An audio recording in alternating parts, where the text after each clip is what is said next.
অবৈধ অস্ত্র রাখা এবং কর ফাঁকির অপরাধে দোষী সাব্যস্ত ছেলে হান্টার বাইডেনকে ক্ষমা ঘোষণা করেছেন প্রেসিডেন্ট জো বাইডেন।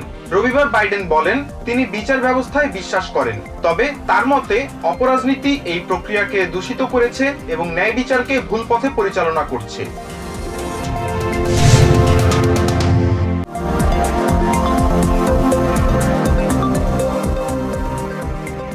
নিজের ছেলে হান্টার বাইডেনকে সাধারণ ক্ষমা করে প্রেসিডেন্ট বাইডেন বিচারের অপব্যবহার করেছেন বলে মন্তব্য করেছেন president elect Donald Trump. Truth সোশ্যালে ট্রাম্প বলেন এটি ন্যায় বিচারের অপব্যবহার এবং বিচারকে ভুলভাবে পরিচালিত করা।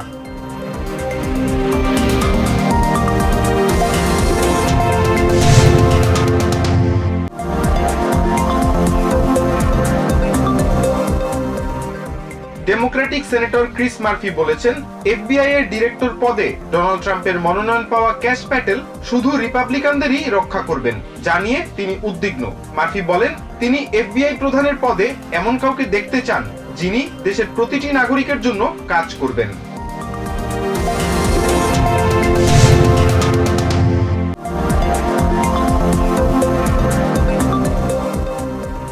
বিজ্ঞান বিষয়ক ভিডিও শেয়ার করে ইন্টারনেটে সাড়া ফেলেছে 10 বছর বয়সী শন অ্যাটিচবি। সামাজিক মাধ্যমে সে শন দ্য সায়েন্স কিড নামে পরিচিত। ভিডিওতে বিজ্ঞান ভিত্তিক পরীক্ষা নিরীক্ষার পাশাপাশি দর্শকদের নানা প্রশ্নের উত্তর দিয়ে থাকে শন।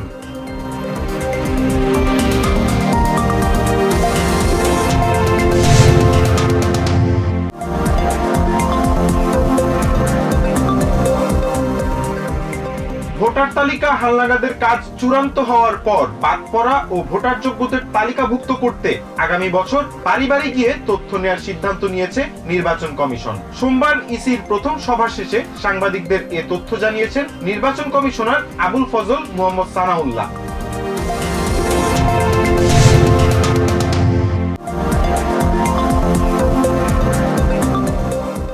জনগণকে সেবার সুযোগ পেলে মালিক নয় সেবক হিসেবে কাজ করতে চায় জামায়াতে ইসলাম, এমনটাই জানিয়েছেন দলটির আমির ডাক্তার শফিকুর রহমান। সোমবার তিনি বলেন বাংলাদেশে শিক্ষাকে নৈতিকতা ও বাস্তবতার ভিত্তিতে সবার মাঝে ছড়িয়ে দেওয়ার জন্য কাজ করবে তার দল।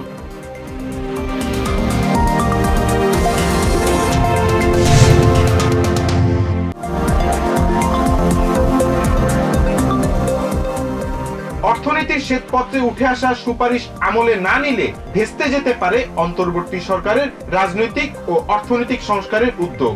বাংলাদেশের অর্থনৈতিক পরিস্থিতি বিষয়ক শ্বেতপত্র প্রণয়ন কমিটির চূড়ান্ত প্রতিবেদন জমা দেওয়ার পর আনুষ্ঠানিক সংবাদ সম্মেলনে এ কথা জানান কমিটির প্রধান দেবপ্রিয় ভট্টাচার্য।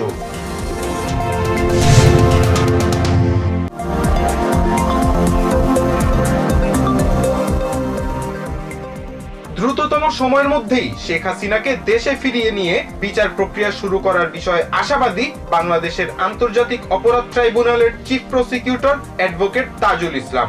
এর জন্য ইন্টারপোল ও ভারত সরকারের সহযোগিতা চেয়েছে বাংলাদেশ।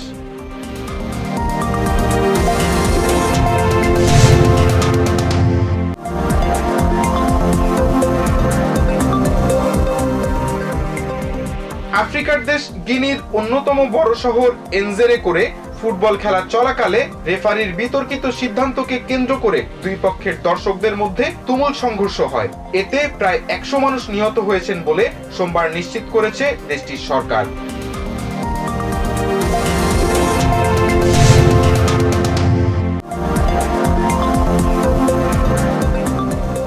প্রথম দুই ম্যাচে আয়ারল্যান্ডকে বড় ব্যবধানে হারানোর পর তৃতীয় ম্যাচেও সহজ জয় পেয়েছে বাংলাদেশের নারীরা। সোমবার মিরপুরে সিরিজের শেষ ম্যাচে আয়ারল্যান্ডকে 7 উইকেটে হারিয়ে 3 ম্যাচের সিরিজটি 3-0 জিতে নিল নিগার সুলতানারা।